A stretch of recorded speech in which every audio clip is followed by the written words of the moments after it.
and I wanted to do the Stockhausen Originale, which is a score for a painter to come be himself, a poet to come be himself, a musician to come be himself, and it's all timed in a clock, and you come at a certain time and you do your thing.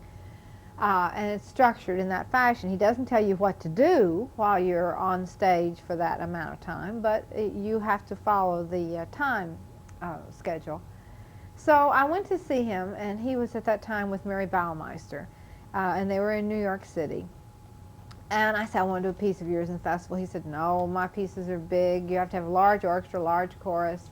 I said, no, I want to do the Originale, the theater piece. And he said, well, I did that for certain people. I did that for Hans Helms. And I said, well, we've got Allen Ginsberg here, the poet.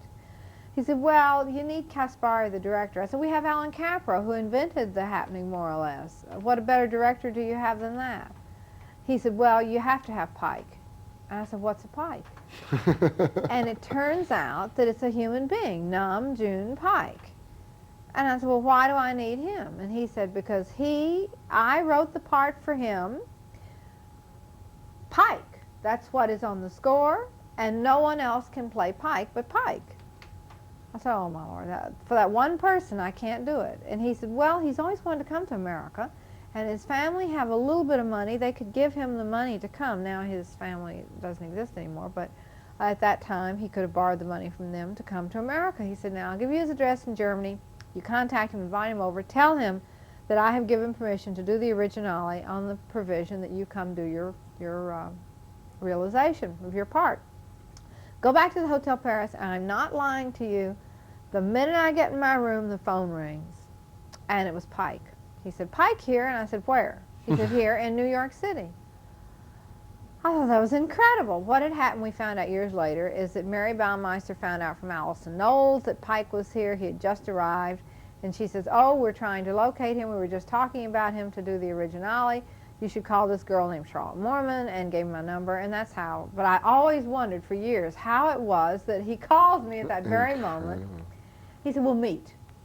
And I was answering phones part-time because the American Symphony was over. Now, what I was doing in the traditional world, I was playing the American Symphony, I was doing TV jingles, I was just beginning all these things.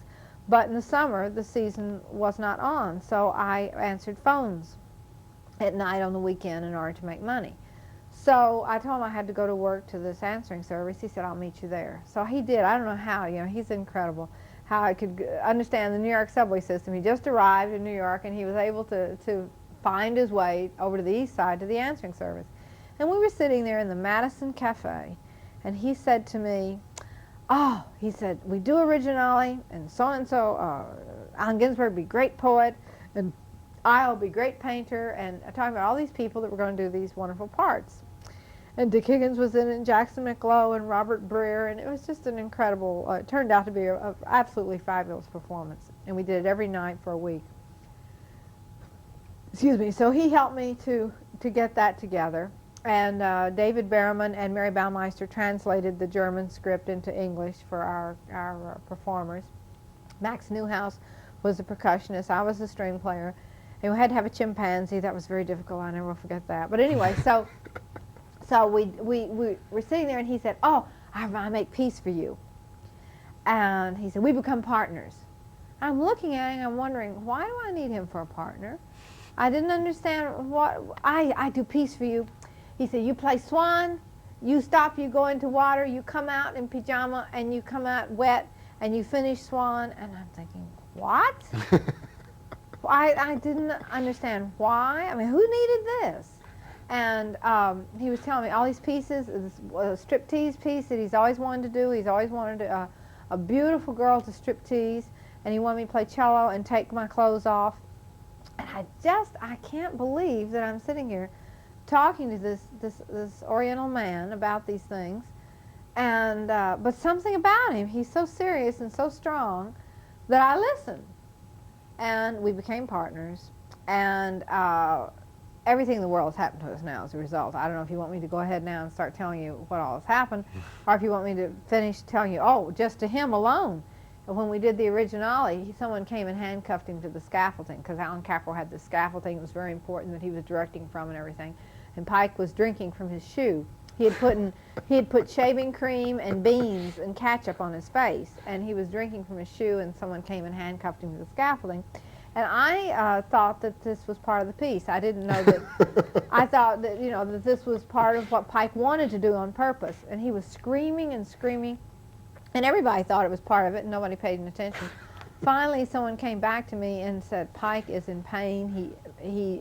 This is sabotage. Okay. Someone has handcuffed him to the scaffolding. So we tried to get the janitor. The janitor didn't have a hacksaw, so I called the police. I told them that, well, we were doing a performance and that one of the artists was handcuffed to some scaffolding. Would they please bring a hacksaw? Now, Alan Capro had said to me, he was trying to de-feminize me, and he put me in a gauze gown. I was totally nude under the gauze gown. You could see straight through it. And it had the opposite effect. It did not de-feminize me at all. I played nude for the first time in this performance. And I was standing there naked under the gauze, which is just this thin stuff that you bandage your finger with, you know. And Max Newhouse had on red leotards and ears. No, he had on red leotards. That's what he was playing his percussion with. And Jim Tenney had on the fur ears and the fur G-string.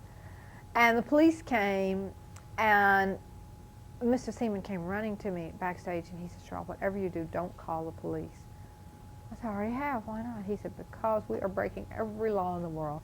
He said, you can't have the fish bowls hanging in the animals. You can't have the chimpanzee. You can't feed the audience. You can't go around naked. And he started in all the things we can't do, and the police came in. So the police just looked at us, and at this moment, the chimpanzee comes walking up without the trainer in her little blue dress. Her name was Priscilla. And it's against the law. You can't have a chimpanzee without the trainer holding the chimpanzee. And so for the first time, I don't know how it happened, but she got lost from her trainer, and she was wandering around. The policeman's terrified, and he looks, he said, well, who's going to prefer charges? Because we're all dressed in our way we're dressed. The person that had handcuffed Pike, they ran him down the fire escape and caught him. He was dressed in a suit and necktie.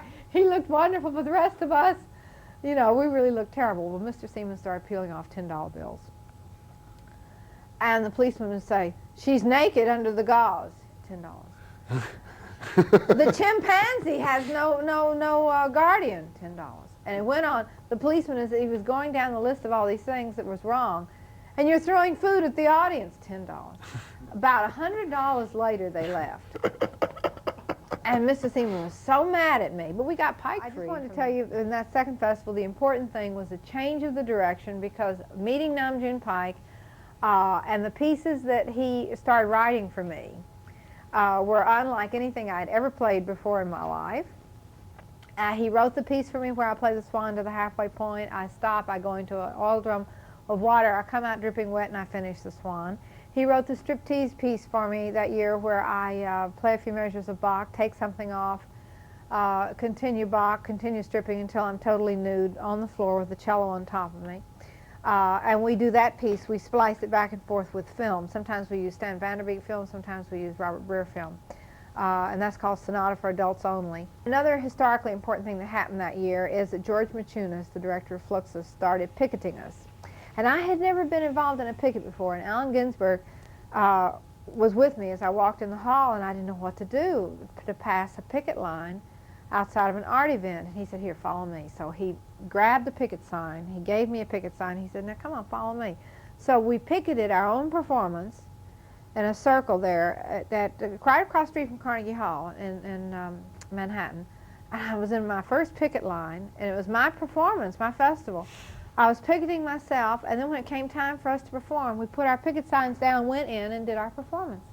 But that became that was the beginning of the long fight that George Maciunas and I had through the years.